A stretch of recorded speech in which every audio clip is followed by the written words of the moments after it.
Hello, everyone. Thank you for joining us for our webinar today. It's 1 o'clock, so we will get started. My name is Claire Howard. I'm a research coordinator at the National Collaborating Center for Methods and Tools, and I will be the moderator for the webinar today. Today's webinar features a presentation from Caitlin Paget and Chetna Pandya from York Region, which is located in Ontario, and it's on their work looking at food handler legislation. So before we begin, we just have a few housekeeping items. Please use the chat box to post comments and or any questions during the webinar, and make sure to send those comments and questions to all participants. If you can't see the chat box in the panel on the right-hand side, you can open it by clicking on the blue speech bubble that appears when you hover your mouse over the slides. Or if you don't see a speech bubble, if you see a little bubble that has 3 dots in it, if you click on that, you could also open the chat box from there. We recommend using a wired connection today. If you are having connection issues, the WebEx helpline is 1-866-229-3239. And you can also post in the chat box if you're having an issue, and our support person, Bandana Dhaliwal, will make sure to answer you. And Bandana will also be posting any links or other information throughout the webinar as well through the chat box. So after today, the slides and a recording will be available. The slides or the links are in the chat box as well. So please keep those in mind if you want to access the slides and the recording after today. So we also have just a few poll questions to start. So for this first poll question, how many people are watching today's session with you? A, just me. B, 1 to 3 people. C, 4 to 5 people. 6 to 10 people. Or E, more than 10 people.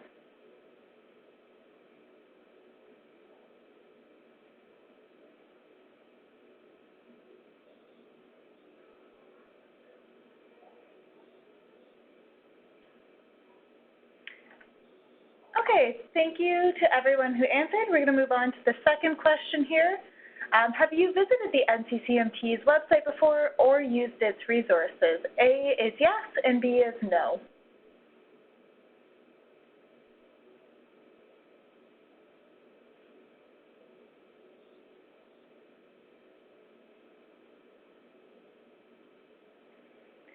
Okay, and thank you again to everybody who responded to that. We have just one more poll question before we get started here.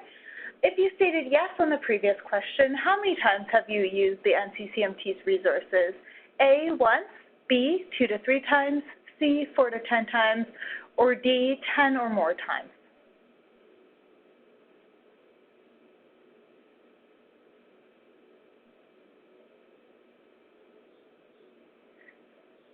Okay, great. Thank you, everyone, for answering those first few poll questions for us.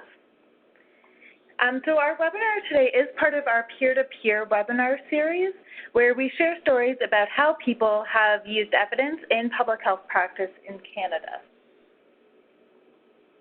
So the National Collaborating Centers for Methods and Tools is one of 6 national collaborating centers across Canada.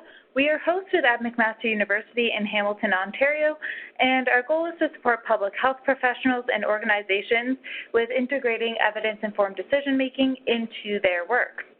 The National Collaborating Centers are funded by the Public Health Agency of Canada. We each focus on a different priority public health topic. So from the west, there's the National Collaborating Center for Indigenous Health in Prince George, British Columbia, the National Collaborating Center for Environmental Health in Vancouver, British Columbia, the National Collaborating Center for Infectious Diseases in Winnipeg, Manitoba, the National Collaborating Center for Healthy Public Policy in Montreal, Quebec, and the National Collaborating Center for Determinants of Health in Antigonish, Nova Scotia.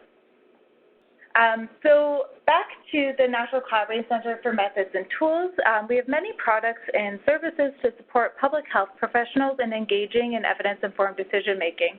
This includes the registry of methods and tools with over 270 methods and tools, online learning opportunities including our 13 online learning modules, workshops, Public Health Plus, which is a repository of public health research, video series that include our Understanding Research Evidence videos, which go through concepts important to research in short and easy to understand videos.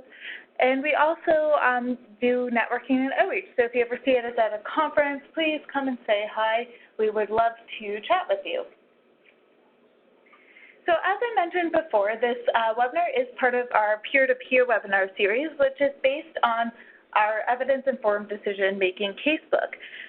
So the presenters in the series are all authors of casebook stories, and the stories focus on successes and lessons learned with integrating evidence into practice. We launched our third issue in October 2019, and again, are great stories to highlight how evidence-informed decision-making can be used in public health.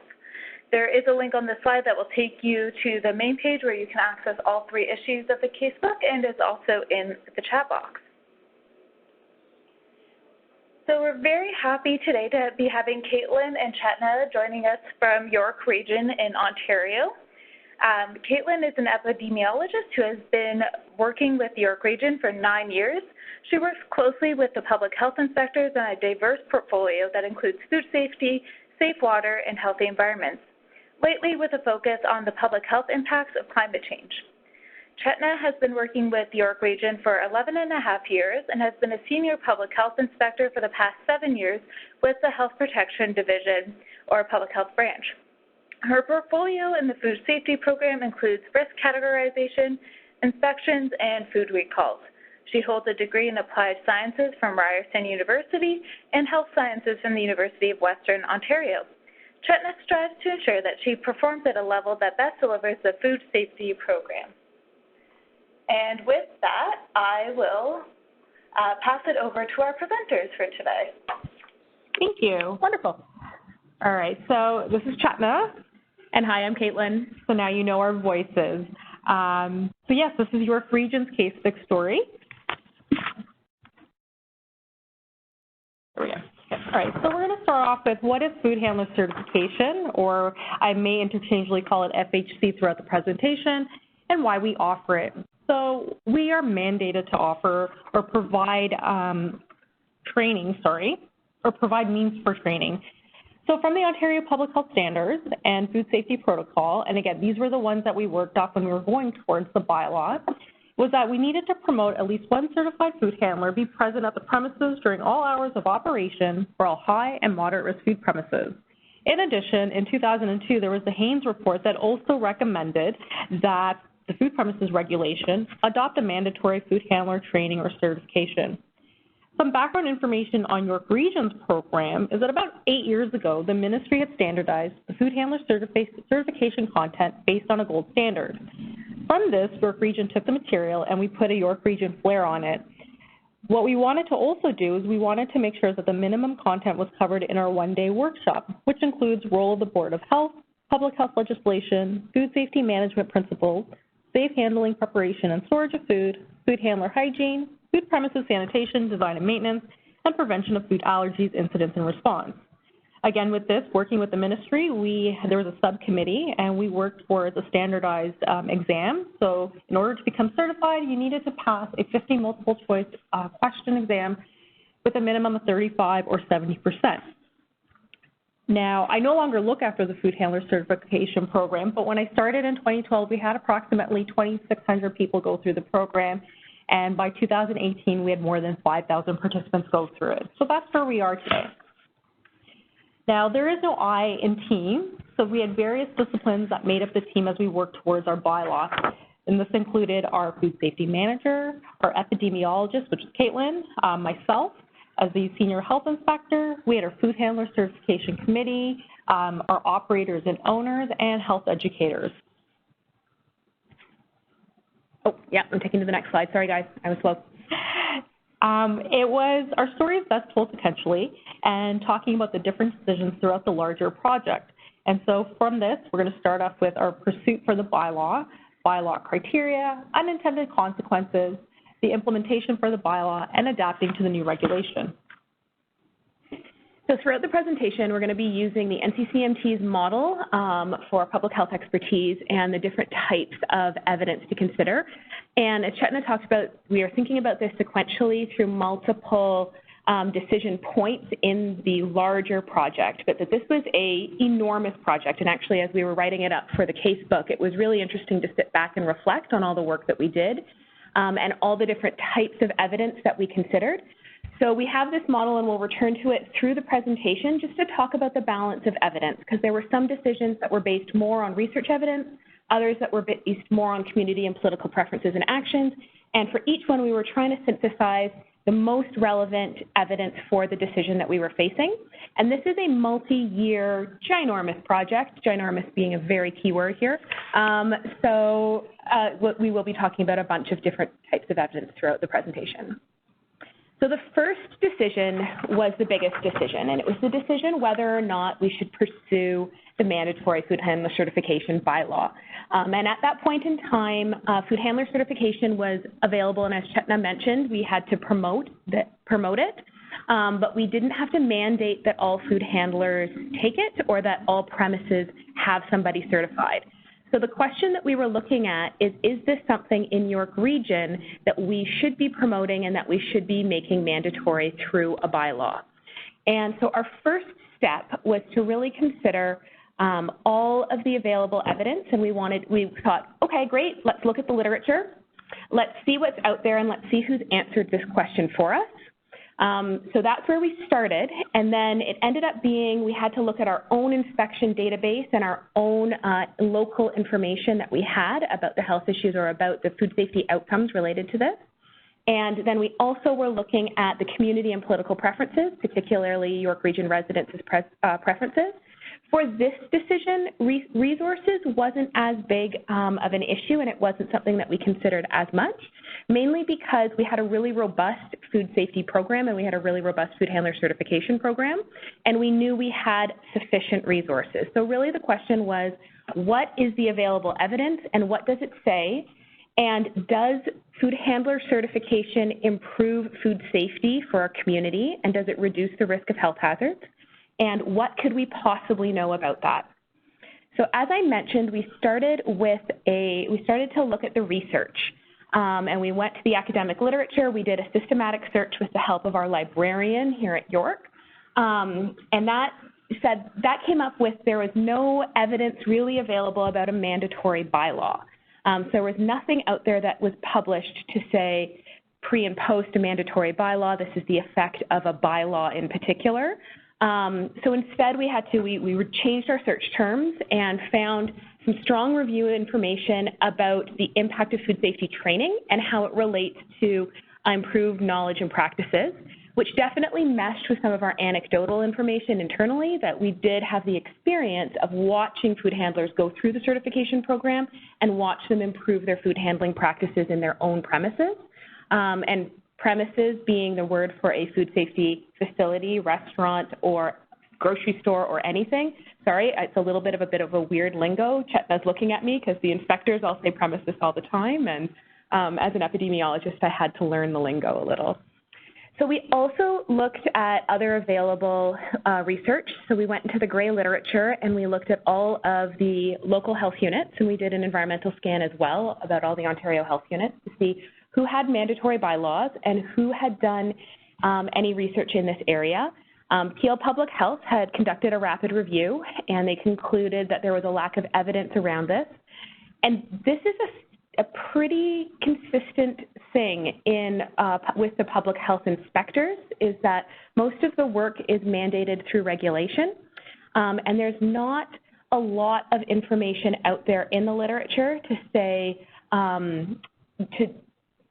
to have an experimental design or anything really strong on the strength of evidence about what the impact of each aspect of a food inspection program is. So there's lots of great theory, there's lots of great literature about the larger, how it impacts food safety and knowledge and practices, but it's not as much about each individual question. And NCCEH, so the Environmental Health National Collaborating Center, had a really great summary about all inspection programs, but it wasn't as focused on food handler certification. So coming out of the lit search, we really felt like the decision hadn't been made. It wasn't something that we could just look to the literature to say, what is the best practice and can we follow the best practice? So we were looking at what our alternative sources of data were and what could we use to complement the information that we'd gotten out of the literature. And so from that, we had our inspection database. And really the approach that we had was to say, what is our available data and how can we use this available data to better understand the impact of food handler certification in York Region. So this is an observational study. It's a retrospective cross-sectional design where we extracted 4 years of data from all inspections that took place in York Region. And we were looking at what were the differences between premises that had a certified food handler and premises that didn't, and how could we mine this data to have a better understanding of how food handler certification affected the premises in our specific jurisdiction. A really key piece of this was that we had data collected on the question. So prior to the decision to pursue the bylaw, we thought that this might be something we wanted to look into in the future, and we had all of our inspectors answering questions that, in addition to their normal inspection program and their normal inspection form, they were also collecting data about the presence or absence of certified food handlers at that point of inspection. And we had data not only about the handlers, we also had data about what the role they played and if anyone was in a management role within the food premises. So we had some great data in the inspection database, which really was empowered us to be able to do this study and to do the retrospective analysis. So we were really lucky that we'd spent the time investment in advance to do this. So going into the actual study, we found that food handler certification was consistently associated with better food safety outcomes. And for this, we looked at all possible outcomes that we could. Unfortunately, due to small sample sizes, we didn't have the statistical power to make a link to foodborne illness rates or to outbreaks. And a lot of that comes down to the fact that it's difficult to pinpoint foodborne illness or outbreaks being caused from a specific individual food premises. So even though we have numbers in general for York Region, we weren't able to make that link to the individual food premises. So instead, we went through the entire kind of pathway of what happens with an inspection. So it was looking at the presence of infractions, as well as the number of infractions, particularly on critical infractions. So critical infractions being where there is a health hazard present that needs to be remedied immediately. And that also causes a reinspection to take place. And then finally also on enforcement activities. And enforcement activities has to do with the type of infraction that was observed, but it also has to do with the balance of education versus enforcement from the inspector and whether or not this is something that has been a repeat infraction with the premises and the conversation with the operator themselves as well. Because often you're taking an educational approach first, and then you move into enforcement if it's something that hasn't been remedied. So enforcement really does look at that tip of the iceberg of infractions that are not being resolved. So they can be seen as more critical than critical, and that's where that action takes place. And really, we found that consistently across all of our different outcomes, we found that food handler certificate, the presence of a certified food handler in the premises was associated with fewer infractions, more inspections that had 0 infractions, fewer critical infractions, and fewer enforcement activities. And the fact that it was consistent was really helpful for us to trust that this was a piece of data and that there was some strength in this evidence for the decision-making that we needed to make. At the same time, it is a cross-sectional study, and we didn't have any sort of time period or we didn't have any ability to follow up from taking the food handler certification course to see if that then impacted the food safety outcomes. So as a cross-sectional study, we were not able to determine if this is a causal relationship or not. And this was a really key point when we were talking about what all the evidence is that we have available and whether or not we should pursue this bylaw. because it could be that the premises, or a possible confounder in this place, is it could be that the premises that care more about food safety are more likely to invest the time with their staff to go into this optional food handler certification. And so that was something that we knew was a possibility, and we talked about it as being like the culture of food safety, and that if you have a restaurant with a strong culture of food safety, chances are they're going to have more certified food handlers, and they're going to schedule them more often, and they're going to have more, just within their staff, more of them will have been trained, which means that you have a stronger presence of certified food handlers. But at the same time, we didn't have any other interventions that can affect that culture of food safety. So we knew that this was a little bit of a chicken and an egg scenario, and really the issue was that the evidence that we had available couldn't help us to determine which was the chicken and which was the egg. So we were talking about this being one piece of the puzzle around understanding the evidence for this decision. We also looked at, support. So we did a survey of York Region Public Health Inspectors to talk about, and I mentioned that anecdotal evidence, but really what was the experience in the field, and what did they find when they were working with operators and when they were working with handlers in inspections who had been certified and who hadn't. And we had, that survey had a lot more open-ended questions that we could really explore what their observations were and see some patterns in there. And there was very strong support among the public health inspectors. And we also coincidentally had run a survey through the Rapid Risk Factor Surveillance System. So that is one where there's a module or survey design on a telephone survey. And we were able to ask York Region residents whether they supported mandatory food handler certification. And that single number of 88% was very powerful when we were presenting this to council and when we were saying that this is something that we wanted to pursue. Being able to say that the residents supported it had a huge impact on our report to council and ended up being a stat that we promoted quite a lot because it really showed the buy-in of the community. So really looking at all of this evidence together, including the environmental scan, including the inspection database study, and including our understanding of the community support, both internal and the residential, that was where we synthesized the evidence together and decided that, yes, it was worthwhile to pursue this mandatory bylaw. So the next question at that point was really about, okay, we want a bylaw. What is it going to say? And what should we say in the bylaw? So again, trying to go back to what evidence we had available and what we could possibly look at. This one was really about the balance of back into our inspection study and saying, what is it that we know about our local premises and the presence of certified food handlers. And then also looking at more of the political preferences and going back to that environmental scan of what other health units had done bylaws and what was in their bylaws. Unfortunately, at this point in time, no one had had a bylaw long enough to have evidence of evaluation results or anything that we could take a look at. So it was more of just seeing what they had just created and what we were going to align to. So these were the two types of evidence that were most important when we were choosing the bylaw criteria.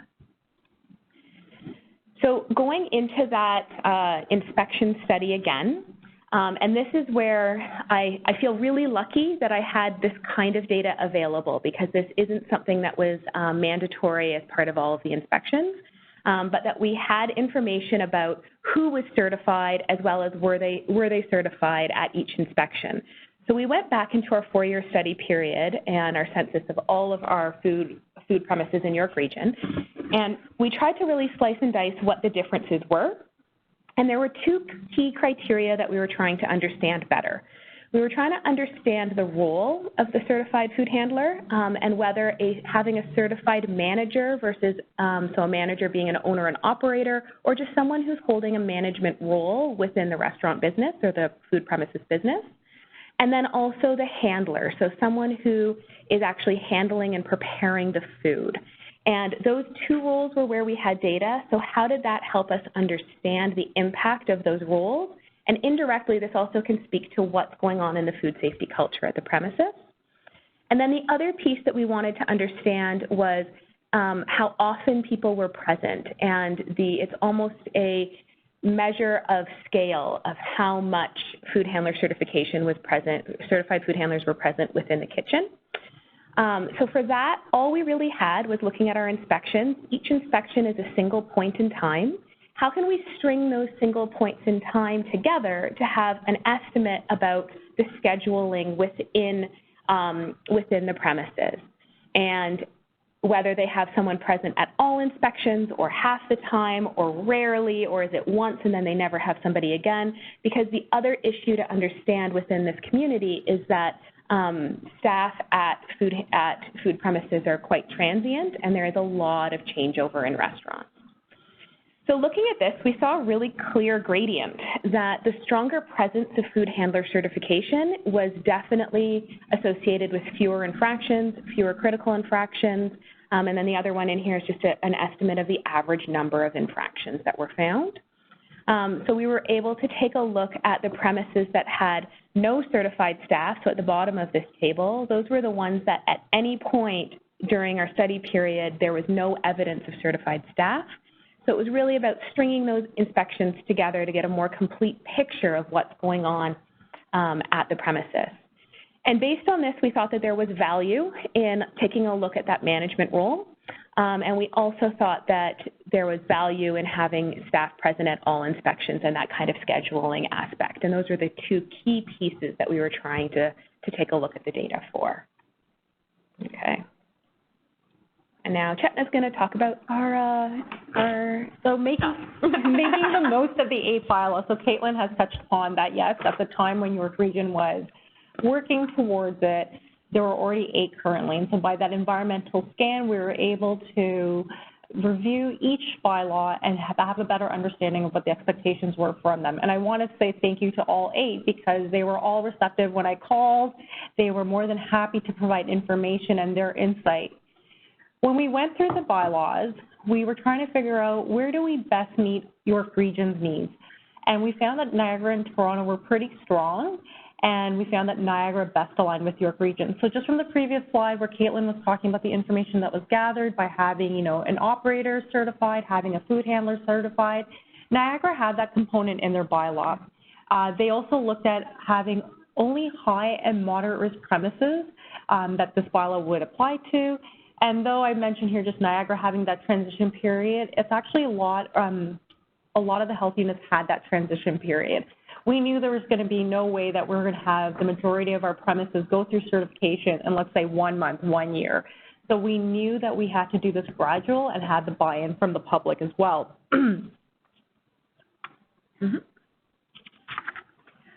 And from that work, and again, thank you to all the other health units. This was done with our manager, our director, and then the lawyers, that they put together the report. And on September 24th, 2015, we were very lucky and fortunate that it passed. There we go. So the next step, having had the bylaw pass, was how do we help to support the community of food premises through the implementation process? And this one was a very different balance of evidence. For this, we were really looking at what are our resources and how do we handle this huge influx that we're expecting of all of these food handlers needing to go through our certification program, and also really thinking from the client's perspective and understanding what are the needs of the owner and operators as well as the food handlers themselves at all of the different food premises within York Region. So it was a huge customer experience kind of perspective. And then how do we best align our resources to match that?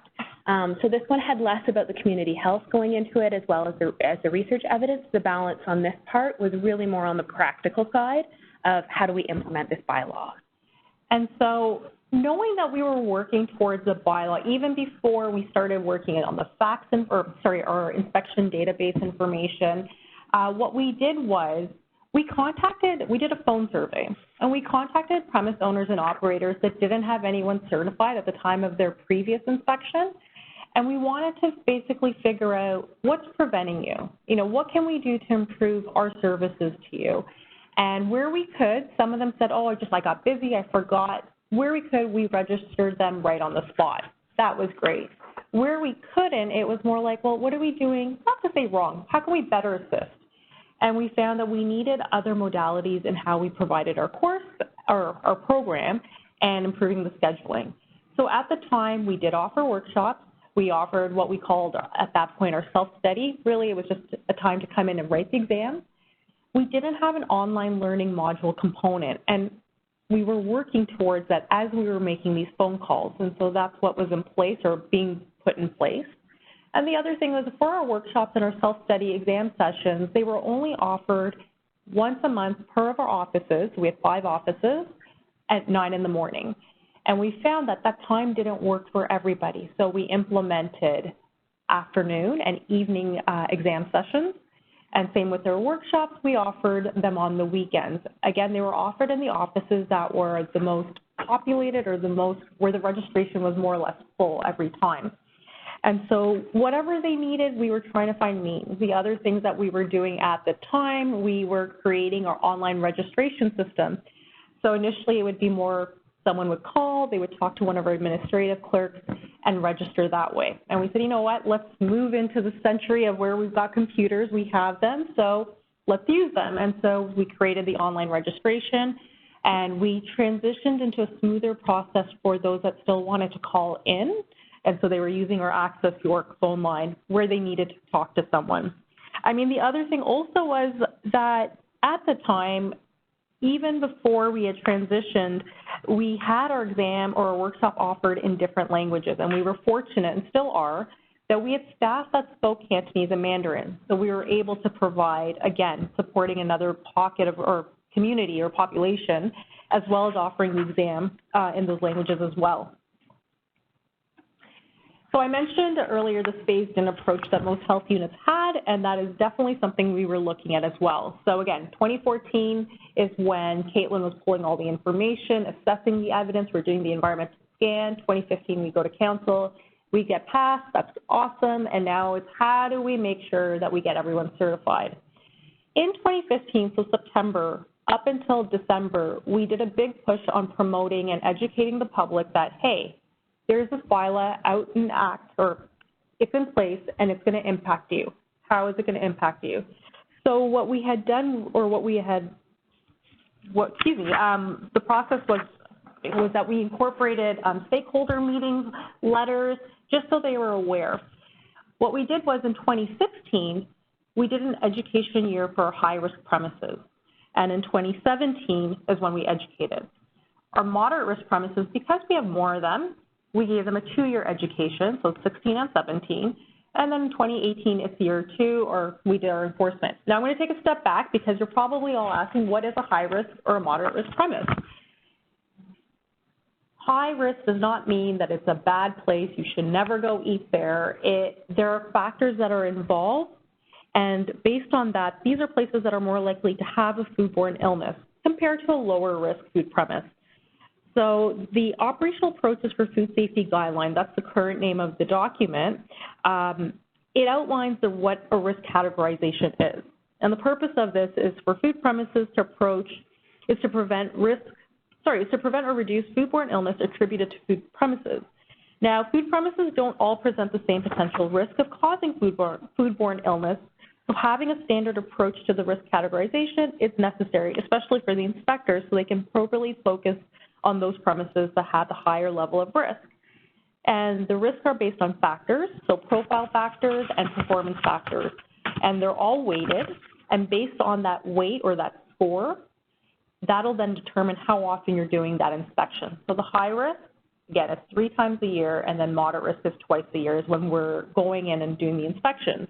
Again, just to reiterate, high risk does not mean that it's a bad premise. It just means that there are factors that give it a higher score in which there's more likelihood for foodborne illness. Again, does not mean that there always is one. Can't stress that enough. I kind of touched upon this too for targeted communication.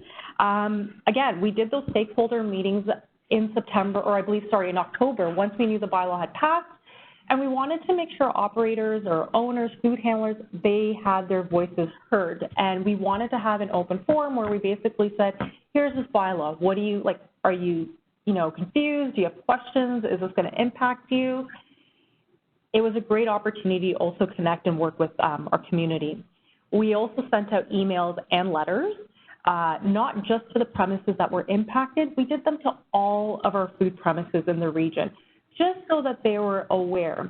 So going back to that risk for the high and moderate, it's very well possible for a premise to fluctuate between these risk levels.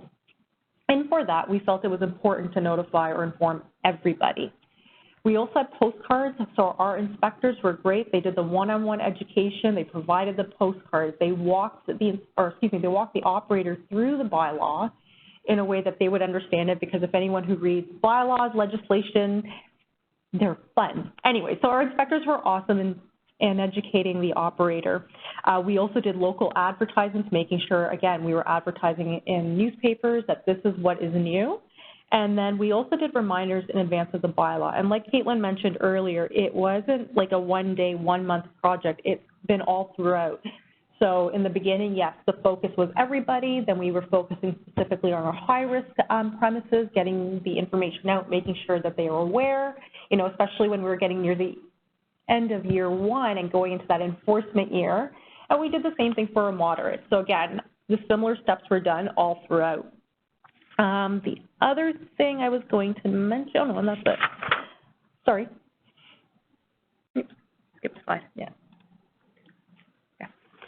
And I do, it's funny because Chetna's talking about sending an email and writing letters, and it sounds like it's this tiny, simple thing to do. But having worked with her during it and how much we were trying to use our inspection database again and the monitoring of the inspections as they were happening in real time to help to inform the work that she was doing.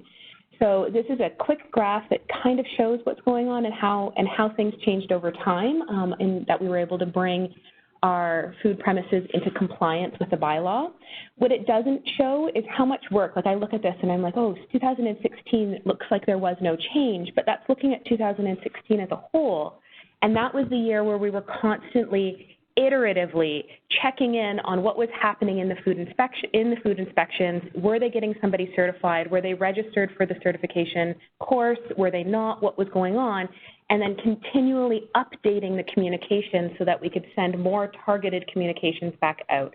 And Chetna had lists and lists and lists and lists that we were trying to pull from the database to help to inform the communications team, and just making sure that everything was as targeted as it possibly could be, so that when an operator had that postcard or was getting the phone call from York Region, it was the right operator that we were speaking to, and that we were able to say, this is the course we're trying to get you into, and we're trying to make this easier for you, so that when enforcement comes around, you've been well prepared. So this was just looking over time and getting all of our premises through as much as we possibly could. And you can see the effects of that phased approach, and that the highs really went first, and then the moderates. And there was lots of spillover actually to our low risks as well, which are not on this graph. So the next one is we have a couple slides. It's a little bit, it's almost a tangent from this project, but it also is really integrated in kind of from that health equity lens. And as we were going through doing the bylaw and doing the promotion on it, it was that thought of, will this bylaw leave anybody behind? And if so, what are we doing to help fill that gap? And what are we doing to help support our more vulnerable populations? And Chetna will speak about it in a little bit of detail, but it's a bit of a teaser of what we've done on this. But from this one, it was really about, so the group that we had identified was adults with intellectual disabilities. And we have lots of partners, and part of identifying it really came from that partner voice and those community partners that we have who are able to say, okay, great, bylaw is a great idea, food safety is a great idea. How can you help the groups that we're working with to make sure that they come with the bylaw and that they're not left behind? So from the evidence side of things, this was one where there was a lot of that community involvement and working with the community itself and having that partnership. And then again, diving back in with the research evidence, except in this case, it was more of the research evidence around best practices around education, so educational best practices, and how do we take our curriculum, our food safety curriculum, and how do we adapt it as per those best practices. Right. So, Caitlin, exactly everything you just said, like by implementing this bylaw, what have we done? Did we just create an unintended consequence? And around the time that we were working towards this bylaw, it's almost like there's something in the water. Everyone was talking about it in the sense that we've got our health equity team. There was one at corporate and at the divisional level. And they were looking to use this new tool, the Health Equity Impact Assessment, or HEA tool. And they were saying, they asked our team and said, would you be interested in using this tool? And we're like, okay. We had 2 community programs or community partners call us up, 2 separate ones, and they asked, do you have a program for your food handler program where it's adapted for those with intellectual disabilities? And we're like, okay, this is all too much of a coincidence. You know, we were going through this tool, we're going through a bylaw, we've got people in the community interested. Our next thing, even working through the HEA, was that we wanted to make sure that we had an accessible program, and we were working towards that. You know, as I mentioned, you know, we've got different workshops in different languages, exams in different languages, different timing. We overlooked a group. And so our concern now was we needed to make sure we were meeting the population needs and what was the evidence from research. And we know that from based on what we were looking for, or what we found was, by having employment, it gave individuals a sense of community, a sense of connectivity. You know, they were able to provide for themselves or for their family. They had a better understanding when, you know, their parents were talking about, like, hey, at work today, this is what happened. They were able to participate in those conversations at home as well. So we're like, this is great. We need to work towards adopting this. Our concern or our fear was, do we have what it takes? And so we needed to have a new team, and we needed to pilot a new project. And so in addition to everyone else, we now have our public health nurses who are focusing on health equity. We had our health equity research specialist from Public Health Ontario. We had our community agencies. And what was really unique is it wasn't just the agencies, it was the participants that we would be teaching to of the agency. And so what we really did is we sat down with them in a group and we chatted. What do you need from us? Because we've got a one-day workshop, and we know that some of these individuals, you know, the attention span is 1. Some have never taken a test before. They get anxious from just hearing the word test. And I think that goes across the board, because I don't know about you, even at this age, I still get nervous. Some couldn't read. So we're like, oh my gosh, what have we gotten ourselves into? You know, we wanted to make sure that we were considering all the different learning styles, yet still meet the ministry requirements of food safety content, and then even getting them certified. It wasn't just teaching the material, it was getting them certified. And so we wanted to make sure we incorporated everything. So basically meeting this group, we changed our one-day workshop to 10 one-hour sessions. We made sure we never used the word test. You know, we used images, or it would be more like, let's review. What did we just talk about? And we were finding ways to document their marks based on those conversations or those one-on-one sessions, where we could do hands-on activities like, hey, let's look at the fridge. This is where food needs to be placed, you know, so there's no cross-contamination, no one gets sick. We had to do a lot of that just to make sure that we were teaching the right content and that the connection was being made. And you don't understand, like, the faces that I saw from our staff, not the individuals, like when the connection was made, like, oh my gosh, they know the answers, like we taught it and they understood it. And it was even the fact that not just in that session, we would reteach it or kind of highlight or recap the following week. Since doing it with our community partners, we've also done it with high school programs, and we found that it works better with them just because we're able to get in there for their school hours. But one of the major things we found is that no one shoe fits all. We had to consistently adapt the project or alter it to meet the population we were teaching. And so that meant, you know, meeting the group in advance. One, they were familiar with our faces. They knew who we were, so it wasn't like we're strangers. And so we were able to build that comfort level. But again, we had to change it consistently. And so we've done it a couple of times, and that's what we've done. And on a side note, one of our original participants from that pilot, I was at a special event, and they came up to me. I didn't even know they were there. And they just said, hi. And I'm like, oh, my gosh, I remember you. And they were saying that they were working at a special event booth at McDonald's where they were handing out free coffee. And it was kind of nice to know, like, oh, my gosh, you're certified. You got a job. Like, yeah, and actually, it was a really cool feeling, especially as health inspectors, to see that side. It was very satisfying. Okay. And so the next thing, so, all these health units, the 8 that had already gone through it, now us, we've gone through it, we've transitioned, and we're getting, our high and moderate risk premises certified, and then the food premises regulation gets updated, which has been fantastic. Especially for us, because of the bylaw, we had minimal impact from the transition. We had our bylaws. That was the biggest advantage we could have. I want to pause for a second. So the thing that Chetna has missed mentioning is that the new regulation then mandated across the province that everyone had to have mandatory food handler certification, not only for highs and mediums, but also for lows. Okay, I'm going to stop this down. Thank you. I just got so excited by this new regulation. Yeah, so there were changes, and the regulation now included that food service premises needed to have a certified food handler at all times. Now, again, with York Region, we were at an advantage by having done all this legwork, getting it prepared. We were in a great position. Us, as well as at the time, other health units, when I contacted them, they were not planning on rescinding it, the bylaws that were already in place. And so for us, what we needed to do was communicate and educate our operators on the regulatory requirements. This is where there was some work, but honestly, it wasn't as bad or as labor-intensive as we thought it was going to be. We had sent communication to, again, all of our premises, outlining the changes in the regulation, including the food handler requirement, and how it was going to impact them. So, again, it was no longer going to be based on risk, but more on the definition, again, of food service premise, which is any food premise where meals or meal portions are prepared for immediate consumption or sold or served in a form that will permit immediate consumption on the premises or elsewhere. Again, that's a legalese, legislation definition. This just meant for some of our premises where, let's say, a gas station that was preparing meat patties or reheating hot dogs, because there was that additional food preparation step, and it was a meal that you could eat, whether it was at the gas station or at a park, it was meant for immediate consumption at that point. And so we needed to get those types of premises on board.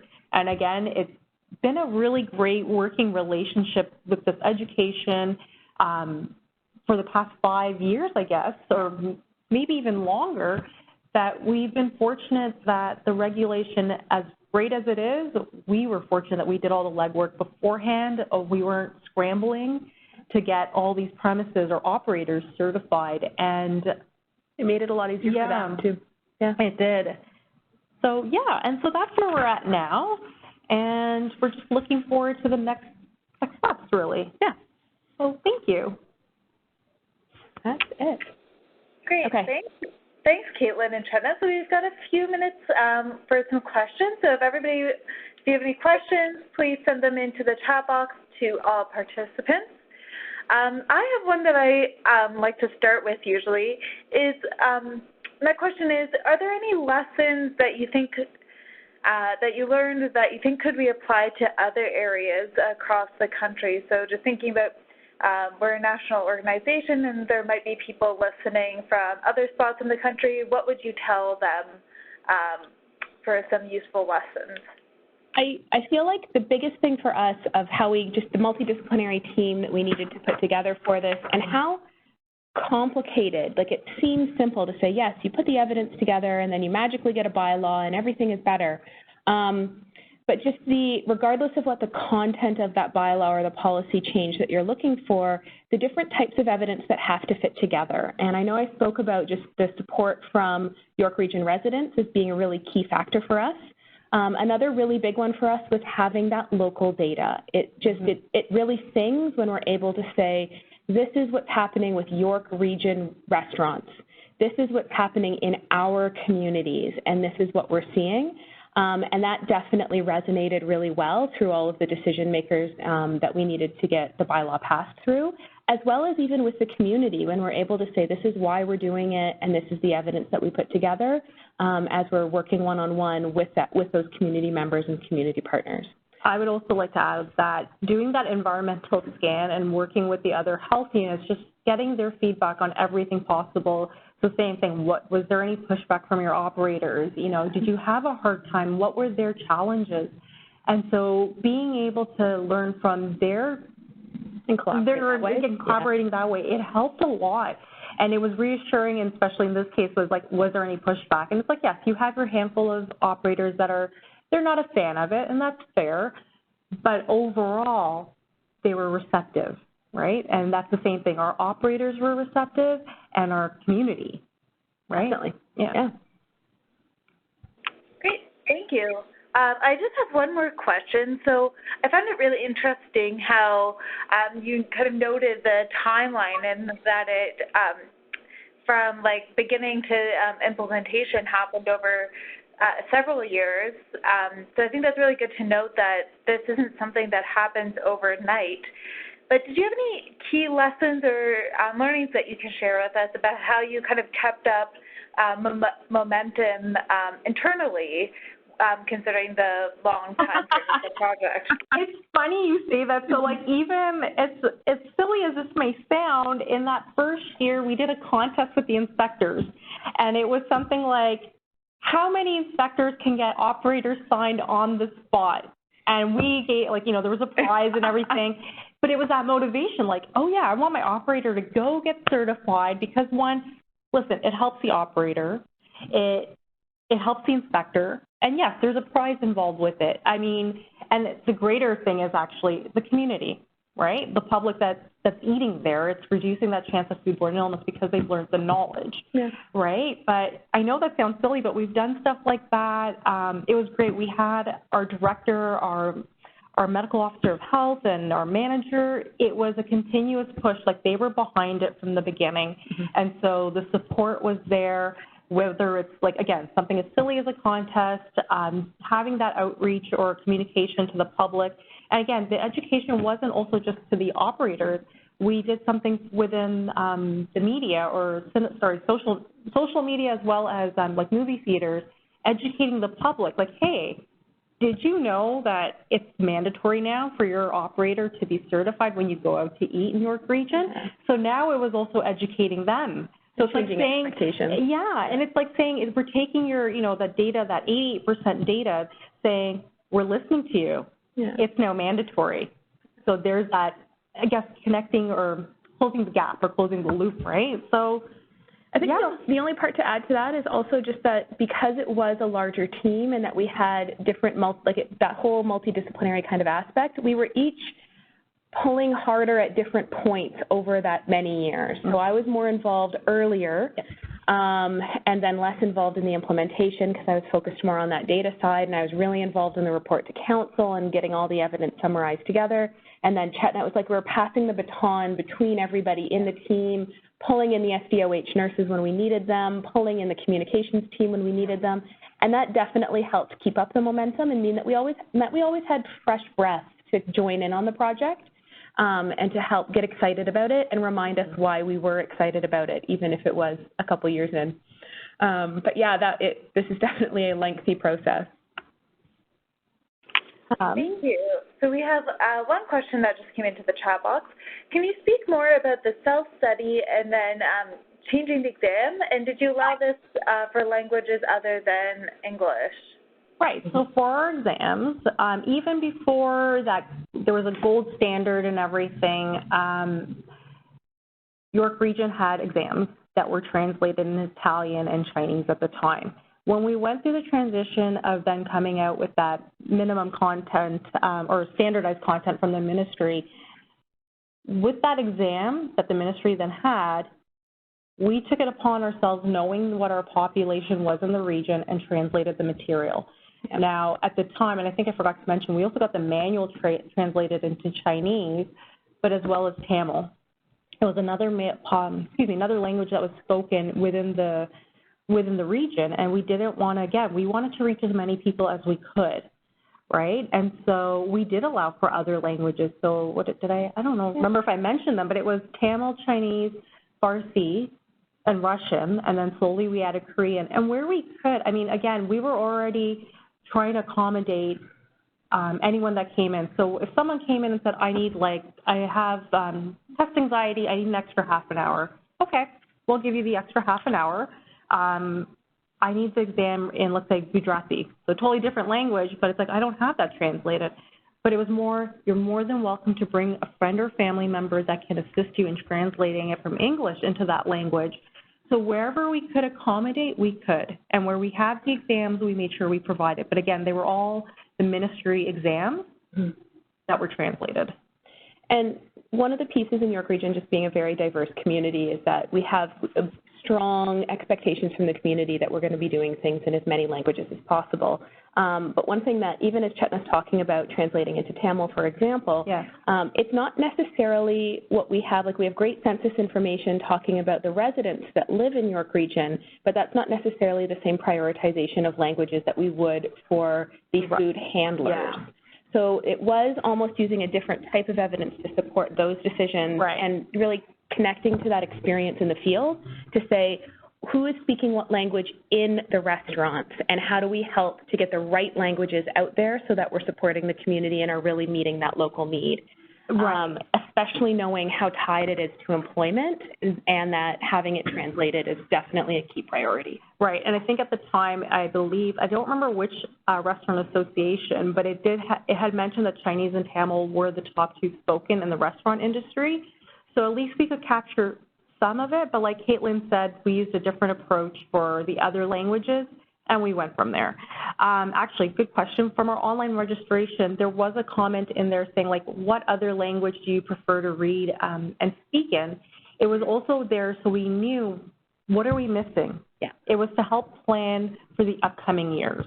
Yeah, and what needed to be prioritized for translation next. So we're constantly working on that. Yeah. Okay, great. Thank you so much. So there are the last few minutes here. We just have a few more polling questions to help us with evaluating our webinars. So the first question is, participating in this webinar increased my knowledge and understanding of the application of EIDM, or evidence-informed decision-making, and the options to that are strongly agree, agree, undecided, disagree, and strongly disagree. The second question is, I will use this, the tool or method from today's webinar in my own practice. So strongly agree, agree, undecided, disagree, strongly disagree. The third question, which of the following statements apply to your experience with the webinar today? And you can select all that apply for that one. The webinar was relevant to me and my public health practice. The webinar was effectively facilitated. The webinar had opportunities to participate. The webinar was easy to follow along, and the webinar met my expectations. And if we can contact you in the future to discuss how we improve our webinar series, please leave your name and email address. So just while we're filling in those, I'll just go over the last few slides here. So there are 4 webinar series that the NCCMT has. We have a spotlight on methods and tools, topic-specific methods and tools, an online journal club, and this series, the peer-to-peer webinar series. We do have a lot of webinars coming up in March, so stay tuned for those. You can find out more information in our newsletter if you want to sign up for our newsletter, or you can also look at our webpage, our webinars webpage.